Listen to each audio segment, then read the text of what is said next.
Yeah. Good day, everybody. Here at Amsterdam Brewing Company in Toronto, Ontario, with Jamie, the Brewmaster here, and we just got some quick questions here. How long has Amsterdam been in business? 86. It was two brew pubs originally. The Rotterdam, which is on King Street, and the Amsterdam that was on John Street. They shut the Amsterdam down in John Street back in the mid-90s. They wanted to turn it into an actual physical brewery so they could actually sell beer off license. So they changed the name from the Rotterdam on King Street to the Amsterdam, and it's been there. It was there for at least we've been here 6 years, so probably the mid-90s. Alrighty.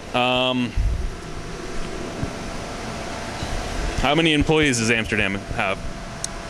What I would call on the wet side, so production employees, there's about 14 employees. There's maybe 10 admin and sales staff, and there's about 5 drivers. We're close to 30 to 40 people. How many styles of beer do you brew here? Styles? We brew almost 14 different beers at any given time.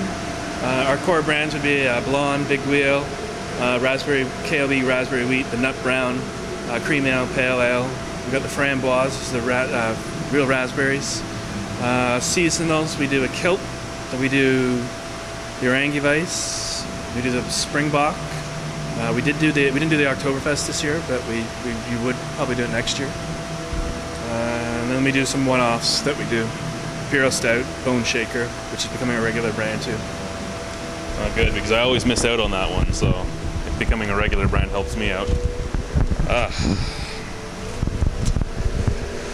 In 1984, the Brick Brewing was Ontario's first modern-day craft brewery. Now there's over 30 of them. What do you think factors into that? I think it's people are thinking outside the box. They're drinking outside the box, I guess. They know that there's more than your pale lagers out there. There's more flavors. There's different styles, fruit beers, wheat beers, pale ales, nut browns. People are using it like a wine venture, where they really are starting to discern that there's more to beer than just that pale lager that you get from your bigger breweries.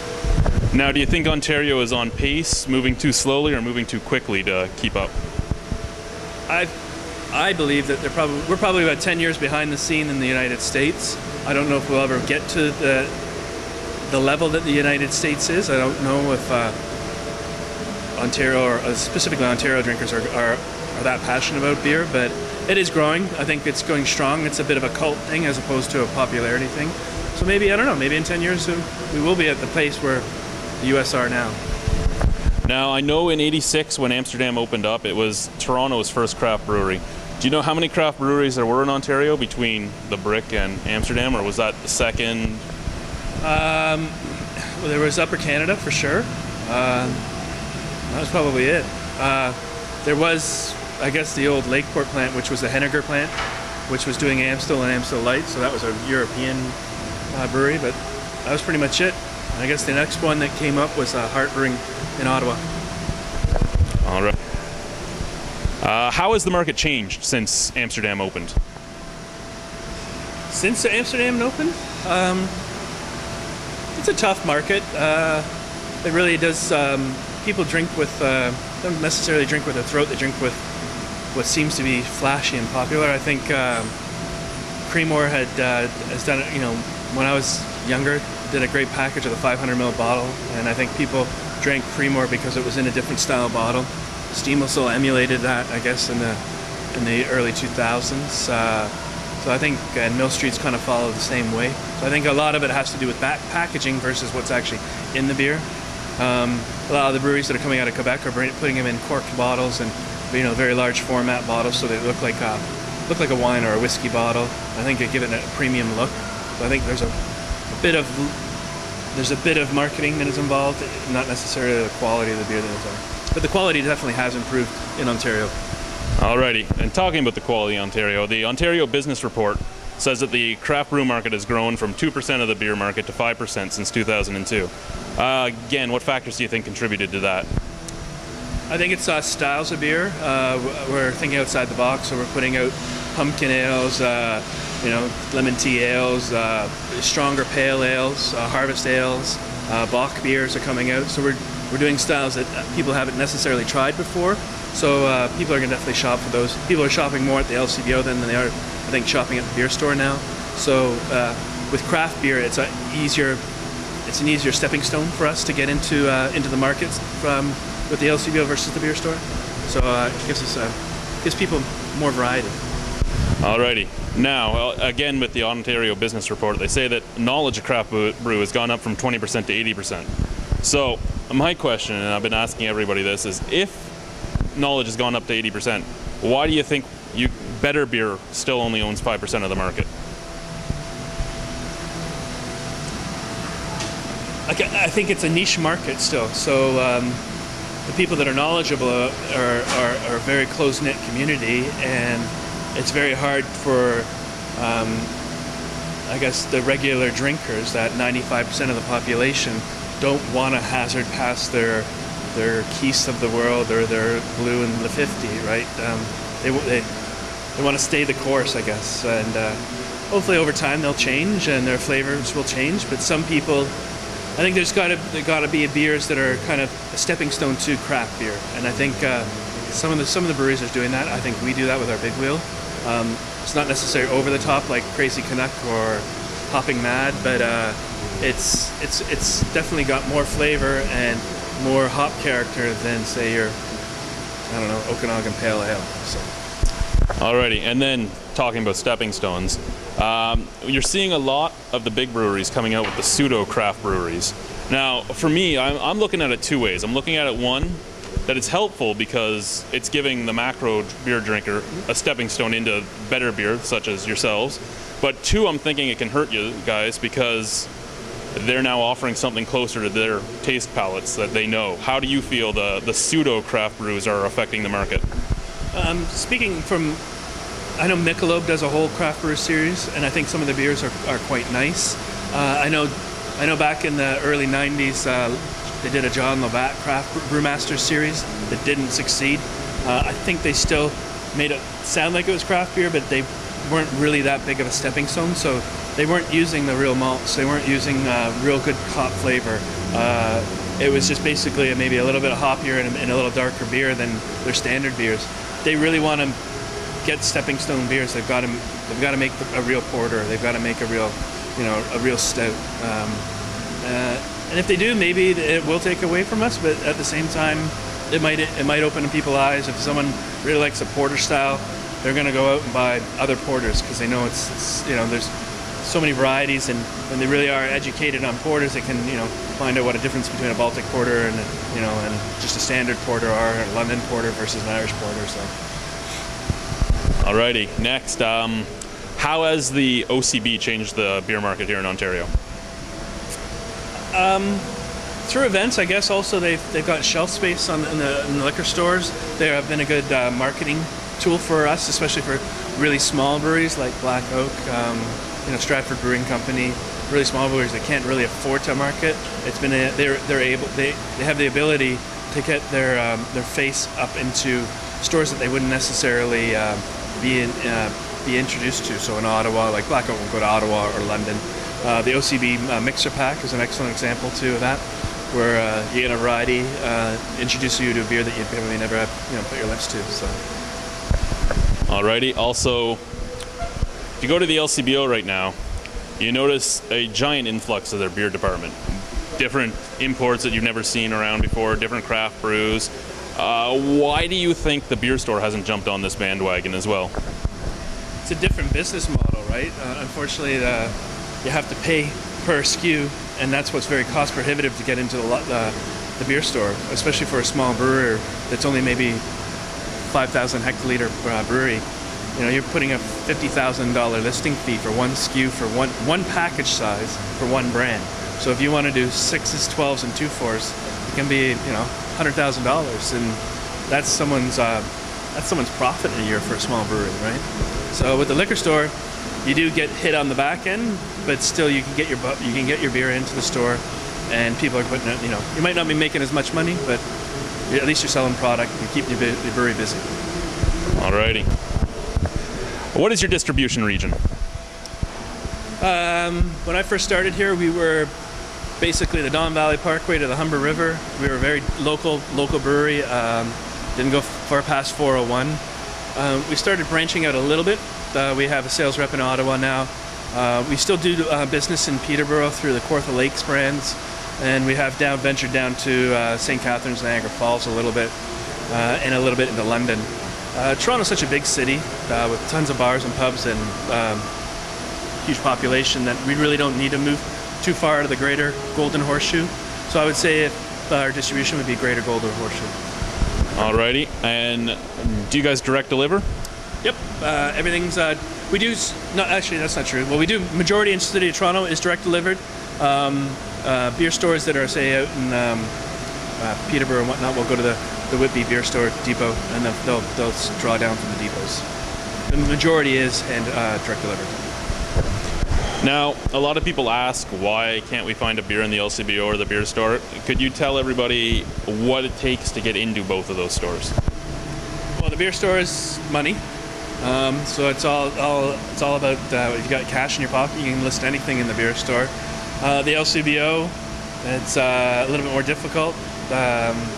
We're submitting beers now for next year, so they go through. You can either do a general release or you can do a seasonal release.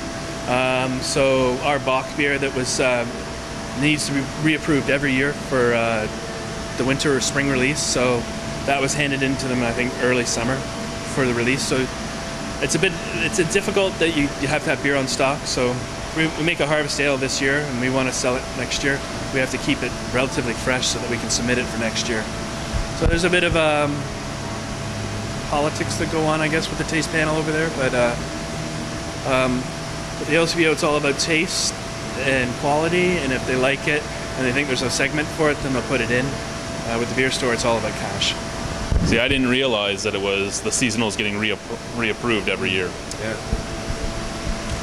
Always, I have a whole fridge in the back with do not touch stickers on them because I get marketing go, you know, I need 4 more bottles for a taste panel at the LCBO.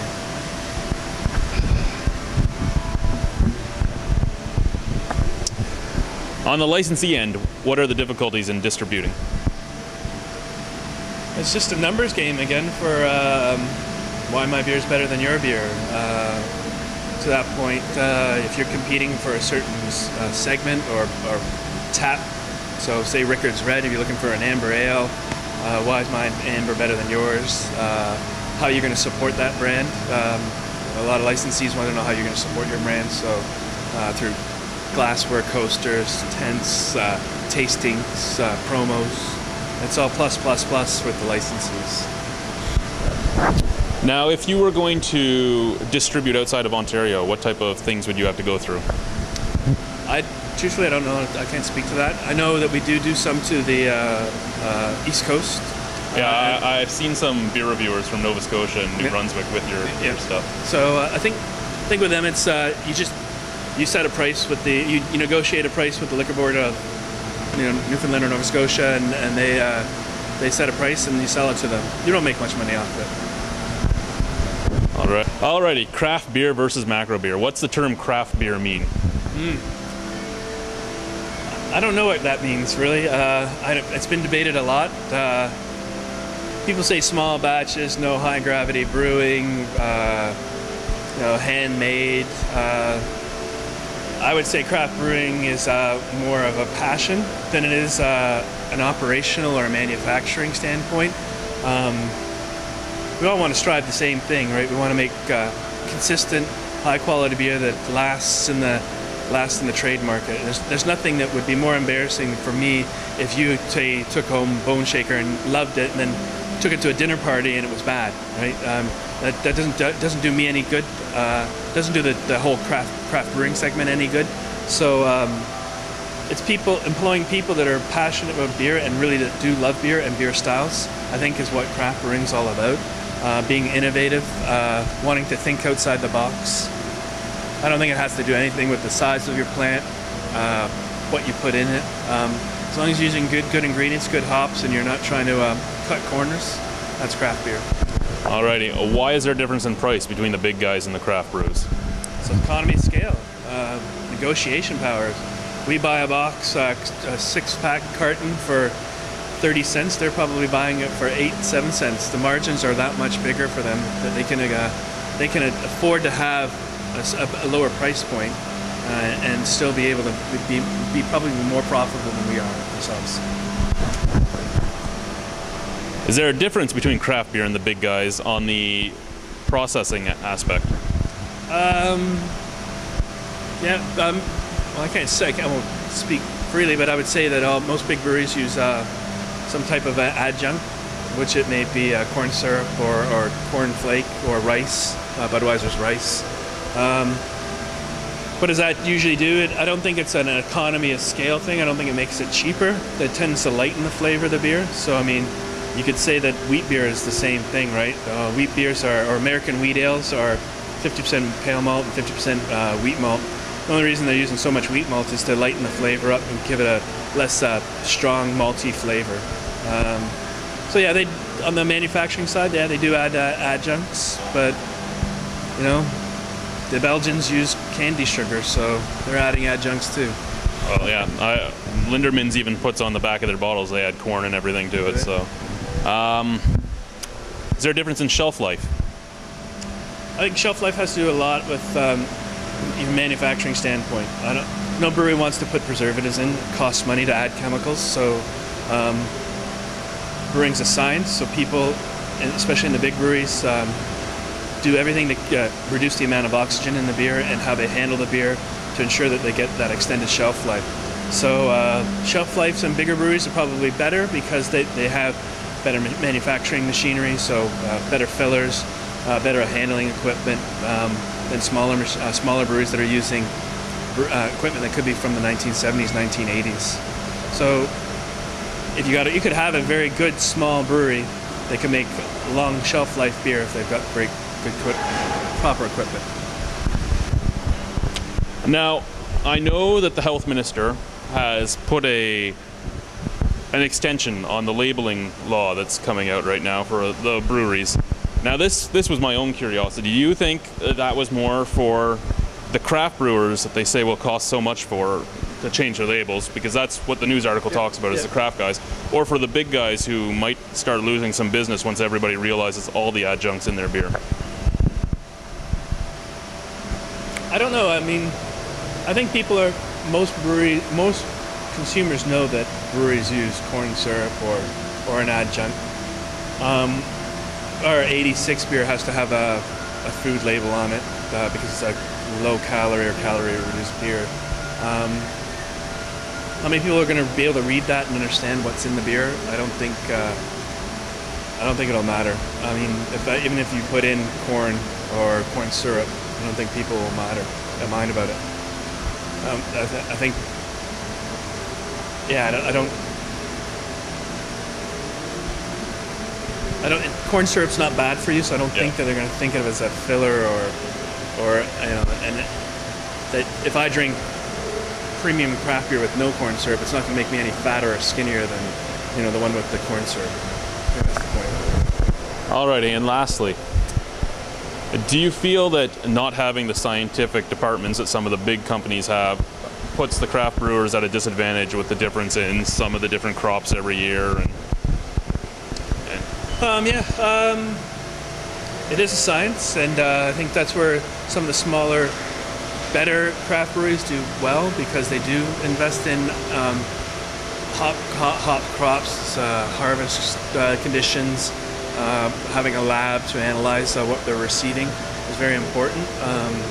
If you don't manage that properly, your beers can be varying.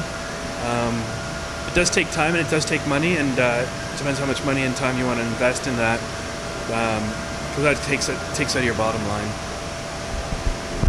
Well, thank you very much, Jamie. No, this has been the Rhino with Jamie here at Amsterdam, talking about brewing, and hey, I'm thinking I'm going to go buy some Amsterdam good beer. Thank you. Thank you.